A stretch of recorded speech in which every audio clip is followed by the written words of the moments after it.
குரோசின் கொடுத்தும் குழந்தைக்கு குணமாகலையா, அடுத்த ஸ்டெப் எங்க போவோம்? டாக்டரை பார்ப்போம். டாக்டரே குணமாகலையா, என்னாச்சுன்னு தெரியல, பிள்ளைக்கு காய்ச்சல் விடவே மாட்டேங்குது, யா அல்லாஹ் என் பிள்ளைக்கு காய்ச்சல் குணமாக்கிடு. எப்பதாங்க 3வது கட்டம், சில சமயம் 30வது கட்டம் கூட இருக்கணும், 30வது கட்டம் 40வது கட்டத்தோட அல்லாஹ் நிப்பான். அப்போ மொய்தீன் அப்துல் காதர் ஜீலானி ரஹ்மத்துல்லாஹி சொல்றாங்க, இதுதான் மனித இயல்பு. ஆனால் இந்த இயல்பை மாற்றி ஒரு மனிதன் இந்த இயல்பை மாற்றி அதாவது எந்த ஒரு பிரச்சனை தீர்ப்பதற்கு தனக்கோ தன்னை போன்ற படைப்பினங்களுக்கோ சக்தி இல்லை என்பதை ஒரு மனிதன் புரிந்து கொண்டால் அவன் முழுக்க முழுக்க அல்லாஹ்வை மட்டுமே நம்புவான். அவன் சொல்றாங்க அல்லாஹ்வை மட்டுமே நம்புவான். அது மட்டுமல்ல, அல்லாஹ் அப்படியே ஒரு பிரச்சனை ஏற்படும் பொழுது அல்லாஹ் அல்லாத சிந்தனை ஏற்பட்டால் அவனுக்கு வந்து கடுமையான வெறுப்பு ஏற்படும். இப்ப நமக்கு இன்னைக்கு என்னங்க, குழந்தைக்கு உடம்பு சரியில்லை, நமக்கே உடம்பு சரியில்லை, என்ன பண்ணுவோம்? முதல்ல யாரும் நல்ல டாக்டர் பரவாயில்ல, நல்ல வேலை இந்த டாக்டர் ஞாபகத்துக்கு வந்தாரு, நல்ல டாக்டர் அவரு அப்படின்னு நினைப்போம். அப்படிதாங்களே மொய்தீன் அப்துல் காதர் ஜீலானி ரஹ்மத்துல்லாஹி சொல்றாங்க, அவனுக்கு எல்லாமே அல்லாஹ் தான் என்ற நிலை ஏற்பட்டு விட்டால் மற்ற டாக்டருடைய ஞாபகம் வந்தாலே அவனுக்கு வெறுப்பு ஏற்படுச்சு. இந்த டாக்டர் எந்த நேரத்தில் ஞாபகத்தில் வர்றான், முதல்ல அல்லாஹ்ட கேட்போம். சரி, புரியுதுங்களா? புரியுதா இல்லையா? அப்போ இதுக்கு அவங்க உதாரணம் சொல்றாங்க அப்படின்னு சொன்னா, இப்ராஹிம் அலைஹிஸ்ஸலாத்து வஸ்ஸலாம் அவர்களை நம்ரூத் என்ன பண்றான்? அப்ப கடைசியில கேட்கிறான், உன்னுடைய ஏகத்துவத்தை விட்டுரு, உன்னுடைய பிரச்சாரத்தை விட்டுரு. இப்ராஹிம் அலைஹிஸ்ஸலாம் மறுத்துறாங்க. மஞ்சனீக்கு ஒரு கருவி செய்யறான். மஞ்சனீங்கிறது முதலா அந்த கருவியை கண்டுபிடித்தவன் நம்ரூத் தான். அந்த மஞ்சனீக்கு என்ன அப்படின்னா அதனுடைய பரிணாமம் தான் பின்னாடி பீரங்கியாக மாறுகின்றது. அதனுடைய பரிணாமம் தான் பின்னாடி பண்ணுது, பீரங்கியா மாறுது. இந்த பீரங்கியுடைய முதல் கருவி என்ன அப்படின்னு சொன்னா மஞ்சனீக் என்ற கருவி. இந்த கருவியை கண்டுபிடித்தவன் நம்ரூத். அதுல என்ன பண்றான், இப்ராஹிம் அலைஹிஸ்ஸலாத்து வஸ்ஸலாமுடைய கைகளையும் கால்களையும் சங்கிலியால கட்டி அந்த கருவியில் உட்கார வச்சுட்டான். இப்ப அவர் பெரிய நெருப்பு கொண்டு வளர்க்கப்பட்டிருக்குது. இப்ப அந்த கருவியினுடைய விசையை அப்படி முடுக்கி விட்டா போதும், இப்ராஹிம் தான் தூக்கி எறியப்படுவார்கள். எதை நோக்கி? நெருப்பை நோக்கி. எல்லாத்தையும் உட்கார வச்சுட்டா அந்த கருவியை இயக்க போனா, இந்த நேரத்தில் இயக்கிட்டான். அந்த நேரத்தில் கேட்கிறான், அப்ப இப்ராஹிம் மறுத்துறாங்க, இயக்கிட்டான். இப்ராஹிம் தூக்கி எறியப்படுகிறார்கள். இந்த நேரத்தில் அல்லாஹ் ரப்பல் ஆலமீன் அனுப்பி ஜிப்ரீல் அலைஹிஸ்ஸலாம் குறுக்க வர்றாங்க. தூக்கி எறியப்பட்டிருக்கிறாங்க, அப்படி வந்துட்டு இருக்காங்க. எதை நோக்கி? நெருப்பை நோக்கி. அப்படி வரதுக்கு எப்படி ஒரு 4-5 மணி நேரம் ஆகும்ல? என்னங்க, பிளைட்ல பறக்குறாங்க 5 நிமிஷமா? 5 செகண்ட். சில கண்ணி வைக்கும் நேரங்கள். அங்க தூக்கி எறிஞ்சோட வந்துட்டு இருக்காங்க, விட போறாங்க. இந்த கண்ணி வைக்கும் நேரத்தில் ஜிப்ரீல் அலைஹிஸ்ஸலாம் குறுக்க வர்றாங்க. நபி இப்ராஹிம், அல்லாஹ் என்ன உங்கள்ட்ட அனுப்பி இருக்கிறான், ஏதாவது உதவி வேணுமா கேளுங்க, உதவி செய்யறேன். அந்த கண்ணி வைக்கும் நேரத்தில் அல்லாஹ் ரப்பல் அனுப்புறான், ஏதாவது உதவி வேணுமா சொல்லுங்க, உதவி செய்யறேன். இப்ராஹிம் அலைஹிஸ்ஸலாம் சொல்றாங்க, ஜிப்ரீலே நீங்களும் அல்லாஹ்வுடைய படைப்பு, நானும் அல்லாஹ்வுடைய படைப்பு. ஒரு படைப்பு இன்னொரு படைப்புக்கு எப்படி உதவி செய்ய முடியும்? நவுந்து போங்க, அல்லாஹ் எனக்கு உதவி செய்வான். அனுப்புனது யார்? அல்லாஹ் தான் அனுப்பி இருக்கிறான். பரவாயில்ல, அல்லாஹ் தான் அனுப்பியிருக்கான். அப்ப அவங்கள்ட்ட கேட்கலாம். அதுதான் இப்ராஹிம் அலைஹிஸ்ஸலாத்துடைய தவக்குல், இப்ராஹிம் அலைஹிஸ்ஸலாம் அந்த உறுதி. அந்த உறுதி அல்லாஹ் என்ன பண்ணா பாருங்க, கியாமத் நாள் வரை வரக்கூடிய மக்கள் எல்லாம் பேசும் அளவுக்கு குல்னா யா நாரு கூனி பர்தன் சலாமன் அலா இப்ராஹிம், நாம் நெருப்புக்கே கட்டளையிட்டு விட்டோம், நெருப்பே என்னுடைய இப்ராஹிமுக்கு குளிர் தரக்கூடிய பூஞ்சொலியாக மாறிவிடு. அல்லாஹ் மேல ஒருவன் அபரிமிதமான நம்பிக்கை வைத்தால், அபரிமிதம் எந்த மாதிரி நம்பிக்கைங்க? நம்ம மாதிரி காமாசமான நம்பிக்கை இல்லைங்க. நாம என்ன நினைக்கிறோம் அப்படின்னா, என்ன ஹஸரத் मैं अल्लाह के पास पूछको पूछको पूछको मांगो मांगो मांगो थक गया हज़रत, देता नहीं हज़रत, क्या हज़रत तुम्हें बोलते सो अल्लाह से मांगो कितना मांगा मालूम क्या तुम ना? அது கோவத்தை பூரா கொடுத்து காட்டுறது அஜத்துல. அந்த கோவம் வெறி கேட்டு பார்த்தா அல்லாஹ்ட கையெழுந்து பார்த்தா அழுது பார்த்தா தொழுது பார்த்தா தரவே மாட்டேங்கிறான். நீங்க என்ன அல்லாஹ்ட கேளுங்கறீங்க? இதுதான் நம்ம நம்பிக்கை. இதே ஹஜ்ரத் அப்துல் காதர் ஜீலானி ரஹ்மத்துல்லாஹி அவர்கள் ஹஜ்ரத் இப்ராஹிம் அலைஹிஸ்ஸலாத்து வஸ்ஸலாமுடைய தவக்குல முன்னுதாரணம் காட்டுறாங்க. அந்த கண்ணி வைக்கும் நேரத்துல அடுத்த சில வினாடிகளில் அவங்க நெருப்புல விழ போறாங்க. அந்த நேரத்துல ஜிப்ரீல் அலைஹிஸ்ஸலாம் குறுக்க வந்து போடுறாங்க. ஜிப்ரீல் அலைஹிஸ்ஸலாம் எவ்வளவு பெரிய ஆற்றல் உள்ளவங்க தெரியுமா? ஜிப்ரீல் அலைஹிஸ்ஸலாம் எவ்வளவு பெரிய சக்தி உள்ளவங்க தெரியுமா? அல்லாஹ் ரப்பல் எவ்வளவு பெரிய சக்தி கொடுத்திருக்காங்க தெரியுமா? அவர்களுடைய இறக்கையினுடைய நுனி இருக்குது பாருங்க, இறக்கை நுனி, அந்த நுனியை வச்சு அப்படியே இந்த பூமியை அப்படி தூக்கி தோசை மாதிரி திருப்பி போட்டுடலாம். இந்த பூமியை அப்படியே தூக்கி தோசை மாதிரி திருப்பி போட்டுடலாம் ஜிப்ரீல் அலைஹிஸ்ஸலாத்து வஸ்ஸலாம். இந்த மாதிரி இறக்கை, இது இறக்கையினுடைய ஒரு பகுதியை வச்சு இந்த மாதிரி அல்லாஹ் ரப்பல் ஆலமீன் 70,000 இறக்கைகளை ஜிப்ரீல் அலைஹிஸ்ஸலாத்து கொடுத்திருந்தான். எவ்வளவு பெரிய சக்தி பெற்றவங்க. அந்த ஜிப்ரீல் அலைஹிஸ்ஸலாத்து வஸ்ஸலாம் கேக்குறாங்க, நபியே அல்லாஹ் தான் என்ன அனுப்புனா, உங்களுக்கு என்ன உதவின்னு கேட்க சொன்னா, நவரு இடத்த காலி பண்ணு. நீங்களும் அல்லாஹ்வுடைய ஒரு படைப்பு, நானும் அல்லாஹ்வுடைய படைப்பு. ஒரு படைப்புக்கு எப்படி உதவி செய்ய முடியும்? அல்லாஹ் எனக்கு உதவி செய்வான். நவரு இடத்த காலி பண்ணுங்க. அல்லாஹ் ரப்பல் ஆலமீன் யாருமே கற்பனை செய்ய முடியாத பல அளவுக்கு உதவி செய்தார். இதை மொய்தீன் அப்துல் காதர் ஜீலானி ரஹ்மத்துல்லாஹி அவர்கள் தன்னுடைய பயானிலே தன்னுடைய கிதாபில் எழுதுறாங்க. ஒரு மனிதன் அல்லாஹ் தான் எல்லாம் என்ற அந்த தௌஹீத், அந்த அதுக்கு பேர் தான் தௌஹீதுங்கிறது. தௌஹீத் என்ன தெரியுமா? இதுதான் ஒரிஜினல் தௌஹீதுங்கிறது. சும்மா விரலாடிட்டு தொப்பி படம் சொல்றது பேர் தௌஹீத் அல்ல. அது மொய்தீன் அப்துல் காதர் ஜீலானி ரஹ்மத்துல்லாஹி உலகத்திலே தலை சிறந்த தௌஹீத்வாதியை திறந்தாங்க. அவங்க சொல்றாங்க, இந்த நிலை மாறி முதல்ல நம்மளே இந்த பிரச்சனை தீர்த்து பார்ப்போம், அடுத்து நம்மை போன்ற படைப்புகள்கிட்ட கேட்போம், அதெல்லாம் முடியாட்டா அதுக்கப்புறம் அல்லாஹ்ட்ட போவோம் என்ற இந்த மூன்றாவது நிலை இருக்கின்றது. இந்த நிலை மாறி எடுத்ததெல்லாம் அல்லாஹ் அல்லாஹ் அல்லாஹ் அல்லாஹ் என்றால் இப்ப சொன்னா மொஹிதீன் அப்துல் காதர் ஜீலானி ரஹ்மத்துல்லாஹி அப்படி ஒரு நிலையை ஒரு அடியான் அடைந்து விட்டால், அப்படி எதுக்கெல்லாம் அல்லாஹ் அல்லாஹ் தவிர யாருக்கு எந்த சக்தி கிடையாது, அல்லாஹ்வை தவிர யாருக்கு எந்த நன்மை தரக்கூடிய தீமை தரக்கூடிய சக்தி கிடையாது, அல்லாஹ்வை தவிர யாரும் செய்யக்கூடியவர் கிடையாது, அல்லாஹ்வை தவிர யாரும் இஸ்ஸத்தும் தர முடியாது, ஜில்லத்தும் தர முடியாது, கண்ணியமும் தர முடியாது, கேவலமும் தர முடியாது, எல்லாமே அல்லாஹ் அல்லாஹ் அல்லாஹ் அல்லாஹ் என்று ஆகிவிட்டால் அந்த அடியானை பற்றி தான் அல்லாஹ் ரப்பல் ஆலமீன் பெருமானார் ஸல்லல்லாஹு அலைஹி வஸல்லம் அவர்கள் மூலமாக சொன்னான், அவன் பார்க்கும் பார்வையாகவும் பிடிக்கும் கைகளாகவும் நான் மாறி விடுவேன். நபி ஸல்லல்லாஹு அலைஹி சொல்றாங்கல்ல, எல்லாமே அல்லாஹ் அல்லாஹ் அல்லாஹ் அல்லாஹ்னு அல்லாஹ்வோட தன்னை அப்படியே ஐக்கியமாக்கிக்கிறான். இன்னைக்கு அப்படி ஒருத்தன் சொன்னான்டா நம்ம அவனை பார்த்து என்ன சொல்லுவோம்? என்ன சொல்லுவோம்? கிறுக்கு பையன், ஒரே அல்லாஹ் அல்லாஹ்னு சுத்திட்டு அலையறான் சொல்லுமா இல்லையாங்க? அல்லாஹ் அல்லாஹ்னு சுத்திட்டு அலையறான் பைத்தியக்கார பையன். பெருமானார் ஸல்லல்லாஹு அலைஹி சொல்றாங்க, எந்த ஒரு மனிதன் இப்படி தன்னை அல்லாஹ்வோடு ஐக்கியமாக்கி கொள்கிறானோ, அல்லாஹ்வை தவிர உலகத்தில் யாருக்கு எதுக்கு எந்த சக்தியும் கிடையாது என்ற நம்பிக்கை உள்ளத்தில் ஆழமாக பதித்துக் கொள்வானோ அந்த அடியானுக்கு அல்லாஹ் ரப்பல் ஆலமீன் அவன் பிடிக்கும் கைகளாகவும் பார்க்கும் பார்வையாகவும் அல்லாஹ் மாறிவிடுகின்றான். நபி ஸல்லல்லாஹு அலைஹி சொல்றாங்க. இதே மொஹிதீன் அப்துல் காதர் ஜீலானி ரஹ்மத்துல்லாஹி சொல்லி காட்டுறாங்க.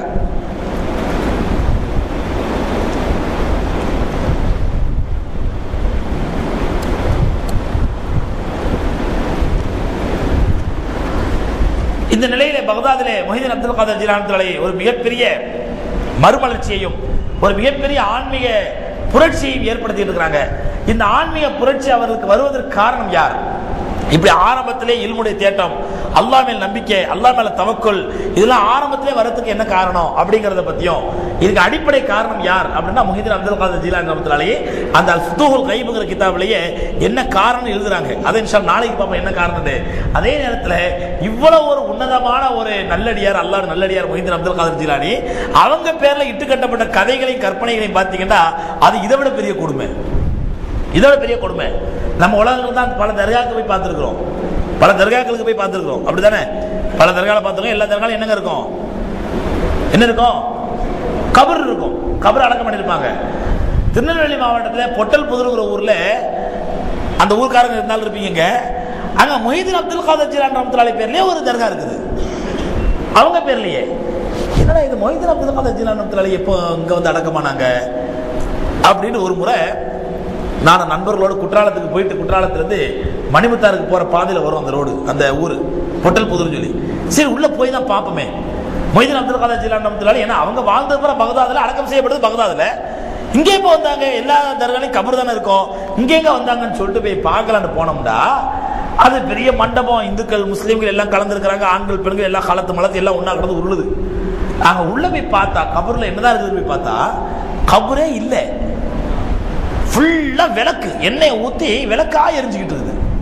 மேல இருந்து விளக்கு தொங்குது, கீழே இருந்து குத்து விளக்கு எரியுது, சைட்ல விளக்கு, சைட்ல விளக்கு, ஒரு நூற்றுக்கணக்கான விளக்கு சின்ன ரூம்குள்ள. ஏன்னா இவ்வளவு விளக்குள்ள உள்ள போனா அப்படியே அனல் அடிக்குது. அந்த ரூம்குள்ள ஃபுல்லா எண்ணெய் ஊத்தி வச்சிருக்காங்க, எண்ணெய் ஊத்தி ஊத்தி ஊத்தி தரையெல்லாம் பிசு பிசுன்னு இருக்குது, உள்ள போனாலே ஒரு அனல் அடிக்குது. என்னடா இவ்வளவு விளக்கு ஏற்றி வச்சிருக்காங்களே, என்ன காரணம்? மொஹிதீன் அப்துல் காதர் ஜீலானி ரஹ்மத்துல்லாஹி என்னன்னு சொல்லி அங்க உள்ளவங்களை என்ன எதுன்னு விசாரிச்சா, மொஹிதீன் அப்துல் காதர் ஜீலானி அடக்கம்லாம் ஆகலையா, அங்க வந்து உட்கார்ந்துட்டு போனாங்களாம், அந்த இடத்துல அங்க வந்து உட்கார்ந்துட்டு போனாங்களாம். அப்புறம் நான் இது சம்பந்தமா ஒரு இதுல கொஞ்சம் அனுபவம் உள்ள ஒரு ஆள்கிட்ட விசாரிச்சேன். எப்படின்னு சொன்னா, என்னங்க மொஹிதீன் அப்துல் காதர் ஜீலானி ரஹ்மத்துல்லாஹி இந்தியாவுக்கு வந்ததா வரலாறே இல்லையாங்க, இந்தியாவுக்கு வந்ததா வரலாறே கிடையாது. அவங்க எப்ப அங்க பொட்டல் புதுல வந்து உட்கார்ந்து போனாங்க, உட்கார்ந்து இடம்னா அந்த பொட்டல் புதுல எப்படி உட்கார போனாங்க, உட்காரத்துக்கு இடம் இல்லைன்னு சொல்லி அதே எப்படி உட்கார்ந்தாடா? இல்ல இல்ல, அது ஒரு பெரியாருடைய கனவுல அந்த இடத்துல வந்து உட்கார்ந்தாங்களாம். கனவுல, ஒரு பெரியாருடைய கனவுல அந்த இடத்துல உட்கார்ந்தாங்களாம். அங்க ஃபுல்லா விளக்கையா தொங்க விட்டு மொஹிதீன் அப்துல் காதர் ஜீலானி ரஹ்மத்துல்லாஹி தர்கா, அந்த ஊர் தர்கா ஒரு ஃபேமஸ் என்ன தெரியுமாங்க, பார்த்தாங்க, இங்க கபரே இல்லை, எல்லா தர்காலையும் கபர் இருக்குது, எல்லா கபர் கபரில் விழுந்து வந்துடலாம், இங்க உழுறதுக்கு ஒண்ணுமே கபரே இல்லை, மொய்தீன் ஆண்டவங்க பேர்ல கபரும் கட்ட முடியாது. என்ன பண்ணிட்டாங்க, அந்த மொய்தீன் ஆண்டவங்க தர்காவுக்கு யாரோ ஒருத்தர் யானையை கொடுத்தானா, அந்த யானை செத்து போன உடனே அதுக்கு அப்புறம் கட்டி வச்சிருக்காங்க. பொட்டில்புதூர்ல இன்னைக்கு இருக்குது, அந்த ஊருக்காரங்களுக்கு தெரியும், அக்கம்பத்து ஊருக்காரங்களுக்கு தெரியும், தேவைப்பட்ட வாய்ப்படைஞ்ச போய் பார்த்துருவாங்க போகும்போது, குற்றாலத்துக்கு போகும்போது யானை கபர் கட்டி வச்சிருக்காங்க. ஏன்னா கபர் இல்லை, எந்த கபர்ல போய் முட்டுறது, ஏதாவது கபர் வேணும்ல முட்டுறதுக்கு. பாருங்க எத்தகைய ஒரு உத்தமமான ஸ்ரீதேவி அல்லாஹ்வுடைய இறையச்சத்தையும் அல்லாஹ்வுடைய ஏகத்துவத்திற்கும் ஒரு புது விளக்கம் கொடுத்து மக்களை அல்லாஹ்வின் பக்கம் ஈர்த்தவர்கள், அல்லாஹ்வின் பக்கம் சேர்த்தவர்கள். அந்த மொய்தீன் அப்துல் காதர் ஜிலானி ரஹ்மத்துல்லாஹி அலைஹி பேர்ல இத்தனை அனாச்சாரங்கள். இன்னைக்கும் கிராமங்கள்ல உள்ள பெண்களை பார்த்தீங்கன்னா, குழந்தை கீழே விழுந்துட்டா யா முஹிதீனே, யா முஹிதீனே. ஏன் இந்த நிலைமை ஏற்பட்டுச்சு? அந்த மொய்தீன் அப்துல் காதர் ஜிலானி ரஹ்மத்துல்லாஹி அலைஹி பத்தி மொய்தீன் ஆண்டவங்க மௌலூதுன்னு ஒரு புக்கே இருக்குது, மொய்தீன் ஆண்டவங்க புக்கு.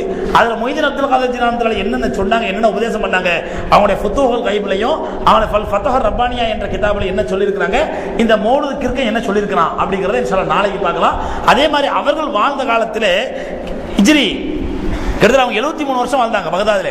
18 வயசுல வர்றாங்க, 73 வருஷம் பகதாதுல வாழ்றாங்க. சுமார் அவங்களுடைய 91வது வருஷத்துல அவங்க மூத்தா வராங்க. அந்த 73 வருஷத்துல சுமார் 4 ஹலீஃபாக்களை பார்க்கறாங்க பகதாதுல. 4 ஹலீஃபாக்கள் மாறுறாங்க. ஆனால் எந்த ஒரு ஹலீஃபாவையும் ஹஜ்ரத் மொய்தீன் அப்துல் காதர் ஜிலானில போய் பார்த்ததாகவோ போய் சந்திச்சதாக வரலாறு கிடையாது.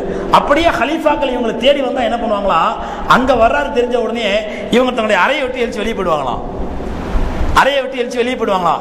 ஹலீஃபா வந்து அந்த மொய்தீன் அப்துல் காதர் ஜிலானியுடைய அறையில உட்கார்ந்ததுக்கு அப்புறம் இவங்க அறைக்குள்ள வருவாங்களாம். ஏன் அப்படின்னு சொன்னா, ஏன்னா அந்த காலத்துல பழக்கம் இருந்துச்சு, ஹலீஃபா வர்றாருந்தா மக்கள் எழுந்திருச்சு மரியாதை கொடுக்கணுங்கிறது.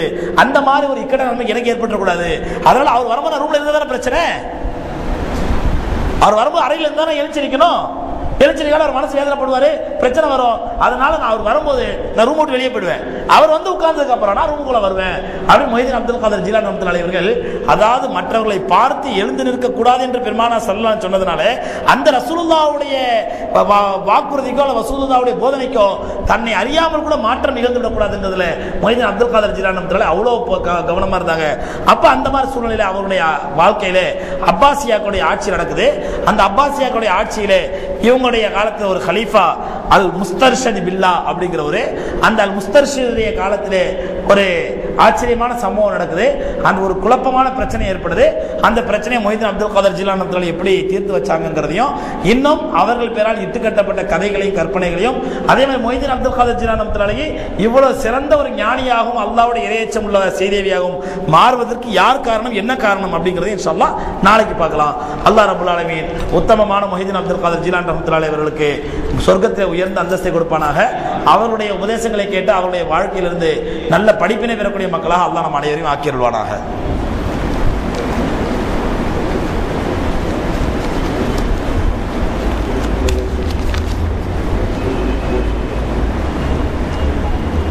ரொம்ப முக்கியமான கேள்விங்க. உசாமா பின் லாடன் உயிரோடு இருக்கிறாரா?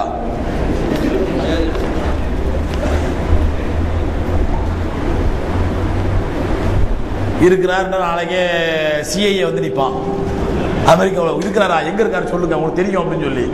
அல்லாஹ் ஆலம் பிஸ்ஸவாப். இருக்காரா இல்லையா அல்லாஹ் அறிவான். இருக்கணும்னு நம்ம துவா செய்வோம். ஷியா முஸ்லீம்களுக்கு சலாம் சொல்லலாமா? சொல்லக்கூடாது. நீங்க சலாம் சொன்னா கூட அவங்க பதில் சொல்ல மாட்டாங்க. நீங்க செக் பண்ணி பாருங்க. ஷியா முஸ்லீம் சலாம் சொல்லுங்க, பதில் சொல்ல மாட்டாங்க. அதனால நாம அவங்களுக்கு சலாம் சொல்ல வேண்டிய அவசியம் கிடையாது. பேங்கில் அக்கௌண்ட்டில் இருந்து வரும் வட்டி தர்மம் செய்யலாமா? அது தர்மமே ஆகாது. வட்டி பணம் வந்துச்சு அப்படின்னு சொன்னா பேங்க்ல இருந்து வர வட்டி பணத்தை நம்ம என்ன செய்யறது? உதாரணம் சேவிங் அக்கௌண்ட்ல போட்டு வச்சுக்கிறோம், அது வருஷம் ஒருக்க வட்டி வருது அப்படின்னு சொன்னா இந்த வட்டியை வேணான்னு சொல்லிட்டு நம்ம ஒரேடியா விட்டுறவும் கூடாது. ஏன்னா அது வந்து இஸ்லாத்துக்கு எதிராக பயன்படுத்தப்படும். அதை வாங்கி என்ன பண்ணணும், சதக்காவோட நியத்து இல்லாம ஏதாவது ஏழைகளுக்கோ மிஸ்கின்களுக்கோ அதில் யாருக்கு கொடுக்கலாம், அவருக்கு கொடுக்கலாமா இவருக்கு கொடுக்கலாமா யோசிக்க கூடாது. யார் நம்ம கண்ணில் படுறாங்களோ, உதாரணம் சொன்னா உங்களுக்கு புரியும். ரோட்ல போய்கிட்டு நல்ல வெள்ளை ஜிலேமா சட்டை போட்டு போறோம், சட்டையில காக்கை எச்சம் போட்டுடுச்சு, என்னங்க பண்ணுவோம்? என்ன பண்ணுவோம்? கழுவுவோம். எப்படி? என்ன தண்ணி ஊற்றி கழுவுவோம்? மினரல் வாட்டர் ஊற்றி கழுவுவோமா, இல்லை பாக்கெட் வாட்டர் கழுவுமா, இல்லை அந்த டீ கடையில் போய் தண்ணி வாத்தி கழுவுவோம்? யோசிச்சுட்டு இருப்போமா? எந்த தண்ணி கிடைச்சாலும் ஊற்றி கழுவி விட்டுருவோம். நம்ம கை விட்டு போனா போதும் நஜீஸு. அப்படி இல்லைன்னா யாராவது அஸ்தாங்க வச்சுக்க பக்கத்தில் தேய்ச்சி விட்டு போயிடுவோம். அப்படித்தானே? ஏன்னா நம்ம கை விட்டு போனா போதும். அந்த மாதிரி தான் அந்த வட்டி என்பது நஜீஸ். அந்த நஜீஸ் எப்படியும் தெரிஞ்சோ தெரியாம நம்ம கையில பட்டுடுச்சு, அதை எவ்வளவு சீக்கிரம் கழுவி நம்ம கையை விட்டு போகணும் போக்கிடணும். அது நன்மை தர்மம் சதக்காலாம் எதிர்பார்த்துட்டு கூடாது. இந்த மக்கா பள்ளியில் தராவி தொழுகைக்காக முதல் சஃபில் தண்ணீர் பாட்டில் வைக்கிறார்கள். இந்த தண்ணீர் பாட்டில் வைப்பது பிதாத் இல்லையா? சுப்ஹானல்லாஹ். ஏனென்றால் 1400 ஆண்டுகளாக செய்யாத ஒரு செயலை